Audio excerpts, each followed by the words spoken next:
Hello friends, welcome back to my channel Shaina Goyal. So friends, I hope आप सभी fit and fine होंगे, healthy होंगे। So आज की वीडियो में आप लोगों के लिए लेकर आई हूँ इंग्लिश पैडागोजी के प्रीवियस ईयर्स जो पीएस टेट में क्वेश्चंस आए हैं उसका मैराथन। देखिए, 2 वीडियोस में कंप्लीट जो पैडागोजी है इसकी मैं डिस्कस करने वाली हूँ। तो सिर्फ 2 वीडियोस अगर समझ लीजिए आपने प्रीवियस ईयर्स की ये देख ली तो आपकी काफ़ी हद तक जो इंग्लिश पैडागोजी की प्रेपरेशन है वो डेफिनेटली हो जाएगी। So before I start with the session friends, मैं आपको ये बताना चाहती हूँ कि पंजाबी पैडागोजी की कंप्लीट पिछले 10 साल के क्वेश्चंस मैं डिस्कस कर चुकी हूँ एक ही सेशन में। उसका मैराथन आपको चैनल की प्लेलिस्ट में मिल जाएगा। साथ ही में जो सीडीपी के मैराथन सेशंस हैं प्लस मैथमेटिक्स की पैडागोजी कंप्लीट एक ही सेशन में डिस्कस कर चुकी हूँ। And the most important previous year questions भी आपको चैनल की प्लेलिस्ट में मिल जाएंगे। वो आप ज़रूर देखिएगा, क्योंकि एंड टाइम पर अगर आप प्रिपरेशन की सोच रहे हैं तो आपके कुछ concepts plus previous year questions ये दोनों बहुत इंपॉर्टेंट हैं। सो स्टार्ट करते हैं आज के सेशन के साथ with English pedagogy. And the first question is, in order to make evaluation an enabling factor for learner rather than an impediment। enabling factor means जो पॉजिटिव फैक्टर है बच्चे का, ठीक है, rather than an impediment यानी कि जो उसके ऑब्स्टिकल्स आए हैं, उसकी रुकावटें आए हैं, ठीक है, उसको अगर हम ना देखें तो ongoing assessment should document a learner's progress through। तो जो असेसमेंट चल रही है वहाँ पर बच्चे की प्रोग्रेस किसके थ्रू रिकॉर्ड की जाए या फिर टेस्ट की जाए, वो क्या है, पोर्टफोलियो मोड। पोर्टफोलियो मोड में क्या होता है, सिर्फ आपकी जो इनेबलिंग फैक्टर्स या फिर पॉजिटिव चीज़ें जो आपकी अचीवमेंट्स हैं वो मेंशन की जाती हैं, ठीक है। तो ऑप्शन सी क्या है correct answer. Next question, the reading sub skills which should be focused for developing reading proficiency among students include. कौन कौन सी होती हैं अगर हम बच्चे की रीडिंग स्किल्स पे फोकस करना चाहते हैं? एक्सटेंडेड रीडिंग है, रीडिंग फॉर इन्फ्रेंस है, स्कैनिंग अ टेक्स्ट है, या फिर ऑल ऑफ द अबव। तो देखिए तीनों की तीनों ऑप्शन ही बिल्कुल सही हैं। तो हमारी जो करेक्ट ऑप्शन है वो क्या बनती है, option D, all of the above. Next question, ongoing continuous as formative evaluation can become meaningful only when. कब मीनिंगफुल बनेगी फॉर्मेटिव इवेल्युएशन? जब both teachers and learners take responsibility of their own progress. सिर्फ ये नहीं है कि teachers बच्चों में दोष निकालें या फिर बच्चे बोले कि टीचर्स ने अच्छा नहीं पढ़ाया। दोनों को खुद की प्रोग्रेस पर ध्यान देना पड़ेगा और रिस्पॉन्सिबल होना पड़ेगा। क्लियर? सो ऑप्शन सी क्या है correct answer. Next question, language evaluation should focus on. किस पर फोकस करना चाहिए लैंग्वेज इवेल्युएशन को? Achievement with respect to particularly syllabus या फिर मेजरमेंट ऑफ लैंग्वेज प्रोफिशिएंसी। तो देखिए लैंग्वेज को अगर इवेलुएट करना है तो सिर्फ ऐसे तो नहीं है बच्चों को लैंग्वेज सिखा रहे हैं, सिलेबस के अकॉर्डिंग बच्चे की अचीवमेंट होनी चाहिए, प्लस उस लैंग्वेज में प्रोफिशिएंसी को मेजर भी करना चाहिए। इस तरह से दोनों इवेलुएशंस, दोनों क्राइटेरिया से इवेलुएशन होनी चाहिए। So option C is the correct answer, both of these. Now next question, question number 80, which of the following statements is not true about reading. Reading के बारे में कौन सी चीज़ ट्रू नहीं है? Reading is a transferable skill, ये तो बिल्कुल करेक्ट है, क्योंकि रीडिंग क्या है, एक ट्रांसफरेबल स्किल होती है। Second, mother tongue reading failure does not adversely affect second language reading. तो देखिए जो मदर टंग होती है ना वो हमारी होती है फर्स्ट लैंग्वेज। कल ही मैंने आपके साथ आज सुबह ही मैंने आपके साथ डिस्कस किया था अबाउट द नॉर्म Chomsky and Stephen Krashen's theory of second language, ठीक है। तो अगर आपने वो देखी है तो आपको पता लग जाएगा कि जो मदर टंग है ये हमारी फर्स्ट लैंग्वेज होती है, और सेकेंड लैंग्वेज को अगर हम एक्वायर करना चाहते हैं ना तो फर्स्ट लैंग्वेज में आपको थोड़ा सा निपुण होना पड़ेगा। क्लियर? तो इसमें नॉट ट्रू अबाउट रीडिंग क्या है, mother tongue reading failure does not adversely effect second language reading. लेकिन अगर मदर टंग में बच्चा रीड नहीं कर पा रहा है तो वो उसकी सेकेंड लैंग्वेज की रीडिंग को डेफिनेटली अफेक्ट करेगा। तो ये स्टेटमेंट बिल्कुल गलत है। Now next, input rich communicational environments are a prerequisite for language learning, which out of the following falls under the domain of inputs. कौन सी आएंगी इसकी इनपुट्स के डोमेन के अंदर? Learner chosen text, class libraries, media support. तो ये सारी की सारी इसमें चाहिए अगर हम इनपुट रिच कम्युनिकेशन एनवायरनमेंट बनाना चाहते हैं लैंग्वेज लर्निंग के लिए। तो ऑल ऑफ दीज इसका क्या है correct answer. Next question number 82, teachers should consider a child's prospective learning power before trying to expand the child's grasp power of language. These are the views of, किसने बोला था कि teacher को सबसे पहले बच्चे के मद्देनज़र रखते हुए लर्निंग की उसकी पावर कौन सी क्लास में बच्चा है उसी अकॉर्डिंग उसको टीच करना, ठीक है। ऐसे नहीं है कि बच्चा है सेकंड क्लास में आप उसको कंटेंट पढ़ा रहे हो फिफ्थ क्लास का, तो पहले बच्चे के पर्सपेक्टिव जो उसकी लर्निंग की पावर है, ठीक है, पहले उसको एक्सपैंड करो, फिर ही तो बच्चा उस चीज़ को गेन कर पाएगा। पहले लेने वाली जगह जो होती है, समझ लीजिए हमारा माइंड इतना है, उसको पहले इन्हांस कीजिए, फिर ही हम उसमें नॉलेज फिल कर सकते हैं ना। तो ये बात कितने कही है, ये कही है लेवाइगॉस्की ने, ठीक है। So option D correct answer. Next question, language is a system of arbitrary vocal symbols by means of which a social group cooperates is stated by, किसने बोला है, ये बोला है Bernard Bloch and George L Trager ने, option B. Next, which of the following statements is not true about language, language के बारे में कौन सी स्टेटमेंट गलत है। तो देखिए ए पार्ट को छोड़िए एक बारी, language is a skill and it has to be acquired, ठीक है, ये तो ट्रू है, लैंग्वेज एक स्किल है और इसको एक्वायर करना पड़ता है। The system of language consist of sound structures and items of vocabulary, ये भी बिल्कुल सही है। The symbols of a language are arbitrary, ये भी सही है। तो फॉल्स स्टेटमेंट को अब जरा देख लेते हैं, जो हमारा करेक्ट आंसर है that is A option, language is not a outcome of culture to which it belongs. लेकिन जो लैंग्वेज है, हम जिस कल्चर में रहते हैं, क्या वहाँ से हम लैंग्वेज नहीं सीखते, वहाँ की लैंग्वेज सुनकर ही हमारा कल्चर क्या है, हमारी फैमिली में जो कल्चर है या फिर हमारे एरिया में जो कल्चर है वही हमारी लैंग्वेज को इफ़ेक्ट करता है, और वो क्या है, आउटकम होता है हमारी लैंग्वेज का। सो ऑप्शन ए क्या है correct answer. Next, who claimed language as a mental organ, तो ये भी नॉम चॉम्स्की की थ्योरी में हमने किया था। ये क्या कहते हैं कि बच्चे के अंदर एक इनबिल्ट लैंग्वेज एक्विजिशन डिवाइस होता है, यानी कि मेंटल ऑर्गन, बच्चा 5 साल की उम्र तक कोई भी लैंग्वेज को बहुत अच्छे से, हम कहते हैं एज होती है बच्चे को कुछ ना कुछ सिखाने के लिए, ठीक है। तो मेंटल ऑर्गन किसने बोला है, नॉम चॉम्स्की ने। देखिए ये दो मोस्ट इंपॉर्टेंट थ्योरीज हैं इंग्लिश पैडागॉजी में अगर हम बात करें तो, एक तो नॉम चॉम्स्की और स्टीफन क्रेशन की second language acquisition theory. Next question, there is at least one characteristics that is common to every successful language learning experience we have ever known, and that the learner is exposed one way as another to an adequate amount of data of the language to be learned. These are the views of Rutherford. तो देखिए काफ़ी सारे लोगों की जो sayings हैं language के बारे में वो यहाँ पर जिक्र किया गया है।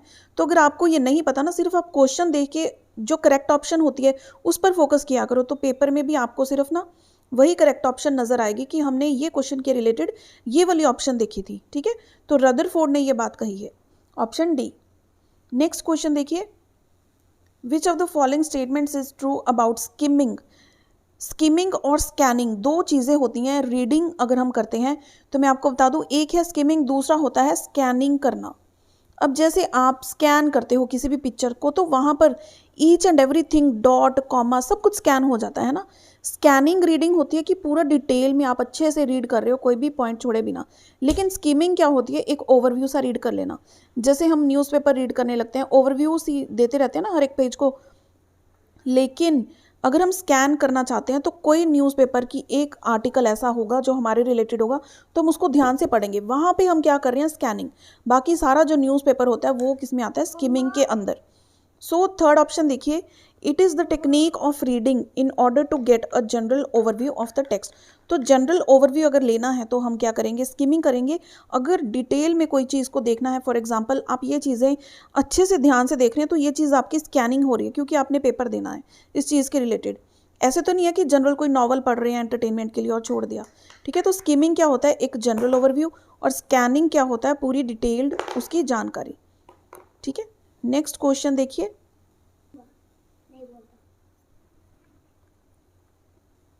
vocabulary required of a high school student for academic purpose is acquired, built up gradually and incrementally through reading। अब ऐसे तो नहीं है कि एकदम से वो बिल्डअप हो जाती है, gradually mean slowly with practice वो चीज़ बिल्टअप होती है। So option C is the correct answer. Next है, which of the following statements is और are correct.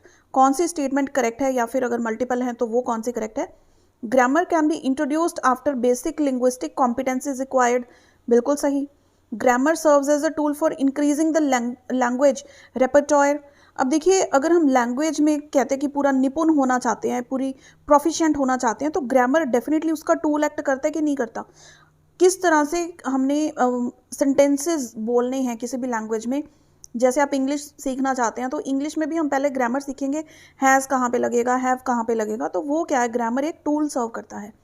Then grammar is the tool for understanding the construction of text, rhetoric and argumentation. तीनों के तीनों option सही हैं, तो हमारा option D क्या है, करेक्ट आंसर। नेक्स्ट देखिए, speech made without pre preparation, उसको क्या बोलते हैं, उसको हम बोलते हैं एक्सटेम्पोर, ऑप्शन सी। बढ़ते हैं आगे। नेक्स्ट देखिए, the Broca's area and Wernicke's area in the left hemisphere of human brain are responsible for speech production and speech comprehension respectively. The above statement is true, क्योंकि left hemisphere में ये areas होते हैं जो हम चीज़ें बोलते हैं ना, हमारी स्पीच प्रोडक्शन एंड कॉम्प्रीहेंशन के लिए रिस्पॉन्सिबल होते हैं। विच of the following falls in the category of non creative literature. Non creative literature यानी कि न्यूज़पेपर। अब देखिए, पिक्चर कॉम्पोजिशन है, बच्चे खुद से उसमें कुछ ना कुछ करेंगे। ऐसे है, ऐसे राइटिंग में बच्चे खुद से चीज़ों को लिखेंगे, उसको एक्सप्लोर करेंगे, अपने आइडियाज़ को। पोएम में है, पोएम में भी बच्चे अपने आइडियाज़ को लेंगे। लेकिन न्यूज़पेपर रीडिंग में क्या होता है, सिर्फ आपको या तो आर्टिकल लिखना है, जो आपने देखा वही आपने लिखना है, या फिर अगर आप पढ़ रहे हैं तो उसमें भी कोई क्रिएटिविटी नहीं है। सो ऑप्शन डी क्या है, correct answer, that is newspaper. Next, assessment of child should aim at. अगर बच्चे की असेसमेंट हो रही है तो उसका एम क्या होना चाहिए, finding gaps in children and planning future strategies.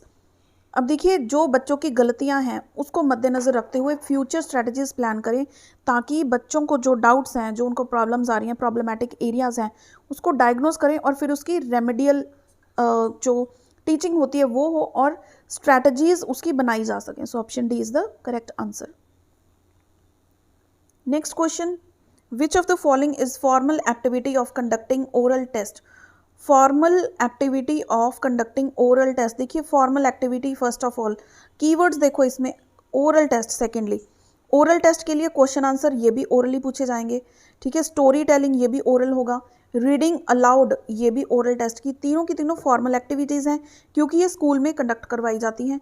तो हमारा option D, all of the above क्या है, correct answer. Next, which of the following are the reinforcement language skills. Reinforcement skills कौन से होते हैं, जो पर्सन खुद से एफर्ट्स करता है जिसमें, ठीक है। गिविंग स्किल्स बोल दो, री इन्फोर्समेंट स्किल्स बोल दो, ठीक है। तो वो कौन से होते हैं, हमारे स्पीकिंग एंड राइटिंग, क्योंकि यहाँ पर हम कुछ लिख रहे हैं या बोल रहे हैं, हमारे एफर्ट्स लग रहे हैं। लेकिन जो लिसनिंग एंड रीडिंग होता है, ठीक है, लिसन करना, किसी को सुनना, वो क्या है, हमारे अंदर जा रही है वो चीज़, लेकिन स्पीकिंग हमारे अंदर से बाहर आ रही है वो चीज़। तो इसको हम री इन्फोर्समेंट लैंग्वेज स्किल्स कहते हैं। ये बहुत इंपॉर्टेंट क्वेश्चन है, ये सिर्फ आपको इंग्लिश में नहीं और लैंग्वेजेस में भी आ सकता है। तो नेक्स्ट देखिए, question number 66, all normal living human beings are endowed with some innate internal capacity for language acquisition that other animals do not have was the assumption of Noam Chomsky. तो Chomsky क्या कहते हैं कि हर बच्चे के अंदर internal capacity है किसी भी लैंग्वेज को एक्वायर करने की, जो उसको बाकी एनिमल से डिफ्रेंशिएट करती है। तो नॉम चॉम्स्की ने ये एजम्पशन ली है। नेक्स्ट, कंजंक्शंस आर, कंजंक्शंस क्या हैं, ये एक फंक्शन वर्ड्स हैं। Which type of grammar believes in change along with the change in language, ये बिलीव करती है फंक्शनल ग्रामर, ठीक है। Which method of teaching grammar does not realise the necessity of associating thought with expression. अब thought with expression कौन सी ऐसी method है, ठीक है, वो है deductive method. Next, which of the following statements is not correct in case of a diagnostic test. Diagnostic test सबसे पहले क्यों किया जाता है, ताकि बच्चों को जहाँ पर प्रॉब्लम आ रही है उसको डायग्नोज किया जाए। फिर होता है रेमेडियल टीचिंग, ठीक है। तो देखिए, डायग्नोस्टिक टेस्ट यहाँ पर कौन सी ऑप्शन करेक्ट नहीं है। Diagnostic test helps us to know the particular strength and weakness of a student, बिल्कुल सही है। Then it provides the teacher a single score, ये बिल्कुल गलत ऑप्शन है, क्योंकि ये कोई स्कोर नहीं प्रोवाइड करती टीचर को, बल्कि टीचर्स को ये बताती है कि कहाँ पर बच्चों को प्रॉब्लम आ रही है, क्लियर, ताकि उसको सॉल्व किया जा सके। तो ऑप्शन बी ही क्या हो गया यहाँ पर करेक्ट आंसर, क्योंकि हमने चूज क्या करना है, नॉट करेक्ट, यानी कि जो फॉल्स स्टेटमेंट है डायग्नोस्टिक टेस्ट के लिए। सो बी ऑप्शन करेक्ट हो गई हमारी। बढ़ते हैं आगे। विच of the following step is essential for undertaking remedial teaching. अब देखिए डायग्नोस्टिक मैंने आपको बताया, फिर रेमेडियल से क्या होगा, planning, organisation and evaluating and leading. ये सारी चीज़ें होंगी तभी तो रेमेडियल टीचिंग होगी। किस चीज़ को प्लान करना है, फिर ऑर्गेनाइज करना, लीड करना उस चीज़ को, देन इवेलुएट करना। क्लियर। तो both A and B options क्या हैं, करेक्ट। ऑप्शन सी हमारा correct answer. Next, introduction of which type of composition at the early stage may develop habit of copying from cheap books। ये है free composition, option C. Next, which of the following is the sub skill involve in listening. Listening में sub skill जो involve है वो कौन सा है, identification और decoding sounds, understanding syntactic patterns और structures, identifying information, emotional and attitudinal tone. तो ये तीनों के तीनों क्या हैं, सब स्किल्स हैं लिसनिंग के अंदर। सो हमारी ऑप्शन डी क्या है, correct answer. Next, which of the following is not a movable organ of speech. Movable organ speech का कौन सा नहीं है, lip, soft palate, vocal cords, ये सारे मूवेबल ऑर्गन्स हैं, लेकिन एल्वियोलर रिज ये एक ऐसा ऑर्गन है जो स्पीच के लिए मूवेबल नहीं है। So option D is the correct answer. Next, which of the following statements is false. कौन सी स्टेटमेंट फॉल्स है। देखिए जहाँ पे भी आपको ट्रू पूछा जाए या फॉल्स पूछा जाए ना, तो आपको सारी स्टेटमेंट्स रीड ही करनी पड़ेगी। In case you are very sure कि आपको बीच में ही कोई ऐसी स्टेटमेंट मिल गई है जो फॉल्स है, ठीक है, फिर भी आपको चांस नहीं लेना, आपको सारी की सारी रीड करनी पड़ेंगी इसमें। तो language is not just pairing of grammar and dictionary, ये करेक्ट है। लैंग्वेज इज कॉन्स्टेंटली चेंजिंग, बिल्कुल करेक्ट है। जैसे जैसे हमारा एनवायरनमेंट चेंज होता है, हमारे न्यू फ्रेंड्स बनते हैं, ठीक है, हम न्यू एरिया न्यू कल्चर में जाते हैं, तो लैंग्वेज चेंज होती रहती है हमारी। All languages have vowels and consonants, बिल्कुल correct. We should teach the students about the language, ये स्टेटमेंट फॉल्स है, क्योंकि बच्चों को लैंग्वेज हम डायरेक्टली ऐसे सिखा नहीं सकते, लैंग्वेज एक्वायर की जाती है। क्लियर। ऑप्शन डी क्या हो गई हमारी करेक्ट आंसर, क्योंकि हमने फॉल्स स्टेटमेंट देखनी थी। नेक्स्ट क्वेश्चन देखिए, which of the following statement is incorrect. Mother tongue can be used as a medium to teach English language, ये बिल्कुल फॉल्स है डायरेक्टली, क्योंकि मदर टंग बंदे की हिंदी भी हो सकती है, पंजाबी हो सकती है, मलयालम हो सकती है। आप इंग्लिश बोलने के लिए उसको मीडियम कैसे यूज़ करेंगे, ठीक है। So this is the wrong option, this is incorrect. Now moving on to the next question. Next is which one is not a method of teaching spellings. अगर बच्चों को हम स्पेलिंग सिखाना चाहते हैं तो कौन सा मेथड नहीं है सिखाने का। सबसे पहले डिक्टेशन, डिक्टेशन तो होती बच्चों को स्पेलिंग सिखाने के लिए, डिक्शनरी से स्पेलिंग सीखते हैं, ड्रिल से स्पेलिंग सीखते हैं, लेकिन ड्रामेटाइजेशन ड्रामा से कौन से स्पेलिंग सीखेंगे। सो ऑप्शन डी क्या है करेक्ट आंसर।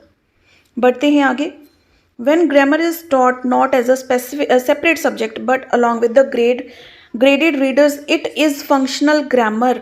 जब ग्रामर को अलग सब्जेक्ट समझाकर नहीं पढ़ाया जाता, लेकिन along with the graded readers उसको पढ़ाया जाए, तो उसको हम क्या बोलेंगे, फंक्शनल ग्रामर, जो एक्चुअल प्रैक्टिस में आती है, ठीक है, यूज में आती है।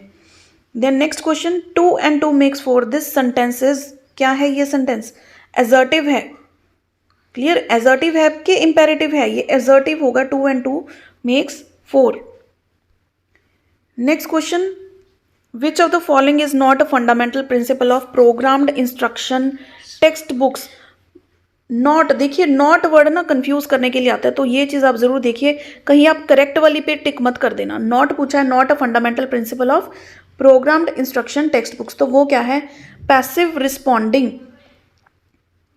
Option C. Which of the following perspective proposes language to be a biological process. ये कहते हैं इनेटिस्ट। इनेटिस्ट होते हैं, जैसे कंस्ट्रक्टिविस्ट हमने क्या बोला था, कंस्ट्रक्टिविस्ट हैं, वाइगॉस्की हैं, ठीक है, पियाजे हैं, उसी तरह इनेटिस्ट होते हैं, उसी तरह बिहेवियरिस्ट होते हैं। तो बायोलॉजिकल प्रोसेस को जो मानते हैं वो क्या है, इनेटिस्ट, जो हेरिडिटरी में समझ लीजिए हमारे इंटरनल में बिलीव करते हैं। Then English is given the status of associate official language of India, तो ये भी क्वेश्चन इंपॉर्टेंट है। Next, theatre activities in language classrooms enhance creativity in language use with expression. जो थिएटर एक्टिविटीज़ होती हैं लैंग्वेज क्लासरूम्स में, जैसे हम कहते हैं कि कोई भी स्टोरी आ गई, ठीक है, उसको एक्ट करते हैं बच्चे, तो वहाँ से क्या होती है, बच्चों की एक तो क्रिएटिविटी इंक्रीज होती है, ठीक है, लैंग्वेज यूज़ करते हैं वो, विद एक्सप्रेशन बोलते हैं। तो वो चीज़ें अब हम मूवीज़ देखते हैं तो वहाँ पर ऐसे तो नहीं है कि अकेला डायलॉग में उनके वर्ड्स होते हैं, उनके एक्सप्रेशंस होते हैं, पिच होती है, कभी हाई कभी लो, है ना। तो वो क्या है, उनकी क्रिएटिविटी को इन्हांस करते हैं ताकि लैंग्वेज को बेहतरीन तरीके से वो यूज़ कर पाएँ। नेक्स्ट है asking learners to suggest an alternative title to a story would encourage them to revisit the story mentally and think critically about it। क्योंकि देखिए एक पूरी की पूरी आपके सामने स्टोरी लिखी हुई है, तो उसको अगर आप कुछ ही शब्दों में उसका टाइटल देना चाहते हो तो पूरी डिटेल में आपको वो चीज़ पहले पता होनी चाहिए। तो पहले आप वो सारी दोबारा से पढ़ेंगे और एनालाइज करेंगे कि क्या उसकी हेडिंग होनी चाहिए, ठीक है, क्रिटिकल थिंकिंग होगी यहाँ पर। तो option B is the correct answer. Next, writing can be best enhanced through, writing किसके थ्रू बेस्ट एनहांस हो सकती है, preparing drafts after brainstorming and editing further. Clear. तो रीडिंग से तो राइटिंग इन्हांस नहीं होगी ना, ड्रिल एक्टिविटीज से भी नहीं होगी, मेमोराइज करने से नहीं होगी, लेकिन राइटिंग एनहांस किससे होगी, जब हम खुद लिखेंगे किसी चीज़ को, लिखना फिर एडिट करना, उससे क्या होगा, राइटिंग एनहांस होगी। Next, I कटेड the cake into 2 equal halves and गिव्ड 1 to my younger brother। The error made by child in the above sentence is due to over generalization। Over generalise कर दिया बच्चे ने। I cut the cake into 2 equal halves and gave 1, gived नहीं आएगा ना, gave आएगा, gave 1 to my younger brother। तो over generalisation के कारण बच्चे ने ये मिस्टेक की है, option A. Next, multimedia resources, multimedia resources कौन से होते हैं हमारे पास, जो हम टेलीविज़न देखते हैं, फ़ोन देखते हैं हमारा, ठीक है, जहाँ पे हमें ग्राफिकल यूज़र इंटरफेस मिलता है। तो ये हमारे सारे क्या है, multimedia resources. Can be explored as a learning resource if used judiciously, मतलब जुडिशियसली मतलब कि बिल्कुल एक्यूरेट, ऐसे नहीं है कि आप फ़ोन लेकर बैठे हैं, लगे तो आप पढ़ने थे लेकिन देखने लगे यूट्यूब के शॉर्ट्स, तो वो क्या है, जुडिशियस यूज़ नहीं है आपका। Clear. So option D is the correct answer. Next, an essay on the topic pollution is an example of an expository text. Expository text क्योंकि यहाँ पर आप खुद अपने हिसाब से जो भी आपको लगता है वो आप चीज़ लिखेंगे। Clear, option A. नेक्स्ट देखिए, according to critical period hypothesis which of the following factors is linked to language acquisition process. Language acquisition process के साथ क्या रिलेटेड है, that is our biological age. Next, the objective of 3 language formula is to ensure the promotion of multilingualism in the curriculum. अब मैंने आपको NCF में भी करवाया था, 3 लैंग्वेज फार्मूला होता है, ठीक है, तो वहाँ पर वो 3 लैंग्वेज फार्मूला क्यों है हमारे एनसीएफ में, हमारे जो संविधान है उसमें भी, ताकि मल्टीलिंग्विज्म को करिकुलम में एम्बेड किया जाए, प्रमोट किया जाए। Then which is not a compulsory component of model reading, that is correct spelling, option B. Next is which of the following systems of language refers to the system of meanings. ये है semantics. Semantics, syntax क्या होता है, चीज़ों में कहाँ पे comma आएगा, कहाँ पे इन्वर्टेड कॉमाज आएगा, ये उसका सिंटेक्स हो गया।